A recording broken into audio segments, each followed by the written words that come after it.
Welcome back to the channel, guys. Today we are going to be doing a little bit of wrenching on an old school Tacoma. This is a 98 with a 3.4 5VZ in it.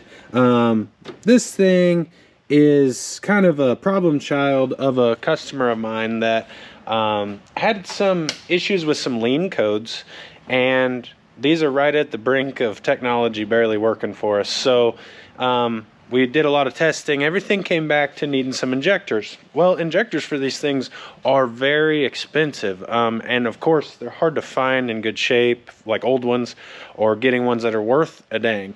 So I had some in an old motor of mine that had 200,000 miles on them. I told my customer, I said, hey, let's throw those in there. The job's not too bad. And unfortunately, the injectors we put in it, we're afraid, developed a little bit of stickiness in them and actually didn't help his problem at all, if not made it worse, fuel mileage wise.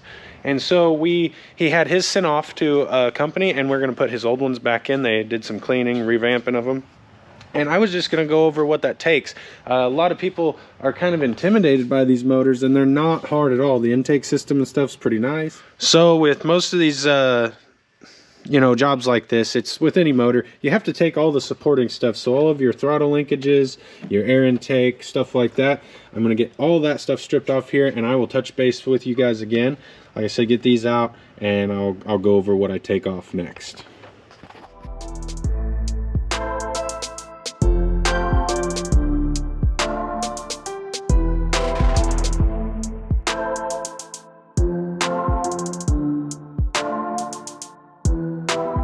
Took all your throttle linkage stuff, your cruise control, your air intake. There are a couple lines right here you have to take off because they go down. You take this guy out of the holder. There's a bracket here. It's a 12 mil. You take it out. Take 10 mil off, holding these ground on. And then next thing we're going to do is take these bolts out. There are some here, some nuts and some bolts. They're 12 mils, and that is going to allow you to take the upper intake. They're two-piece, actually three-piece, but the upper intake comes off, and there are some coolant lines that are attached to it going through your throttle body, and so I'll get those off and get this out of the way. Okay, upper intake is off now, and you have two identical gaskets. One goes here, one goes on the bottom here. Next, we're going to work on getting the lower intake off. That's super easy. There's a bolt holding a little wire loom right here. This vacuum line right here. Let me see what else. I can't remember. That's it. Then take these 12s out, and then you're going to lift this off, and you can get your injector rails, swap them out. So we'll be doing that next.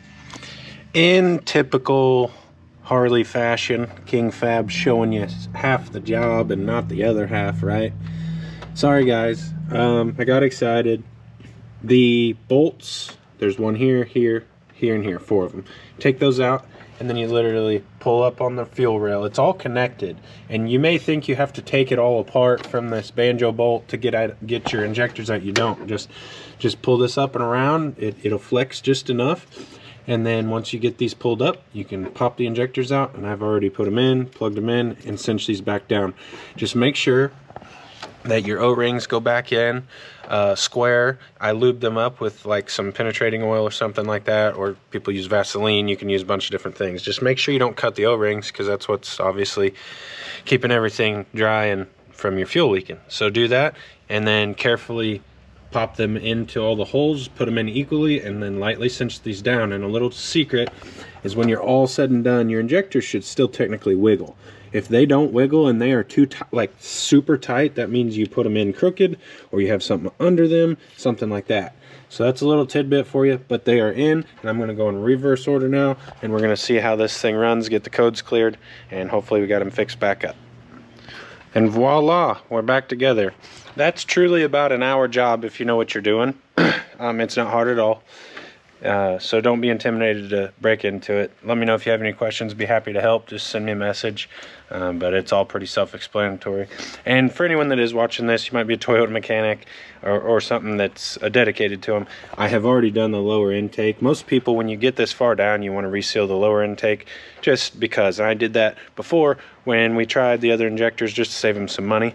So that's why I skipped that part of this process. I also did valve covers and a tune-up and stuff while I was in there before. I just didn't go over that with you guys. Excuse me, sorry.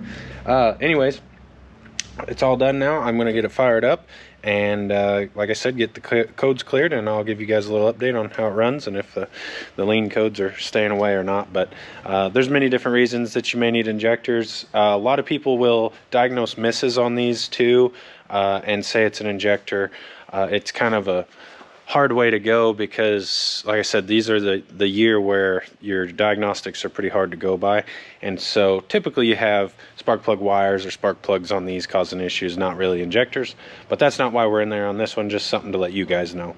Anyways, hopefully you guys enjoyed this little segment. If you guys are watching this video, then that is because you are probably looking to replace some injectors on your 5VZ. So 3.4s are pretty sweet. I do head gasket jobs on them and stuff all the time. They're a lot of fun. They're a great motor still. That's what was in Goldie. Had over 500,000 miles in it and ran great. So anyways, that'll wrap up this little video and this segment on the injectors, and hope you guys enjoy it, and I will catch you on the next one.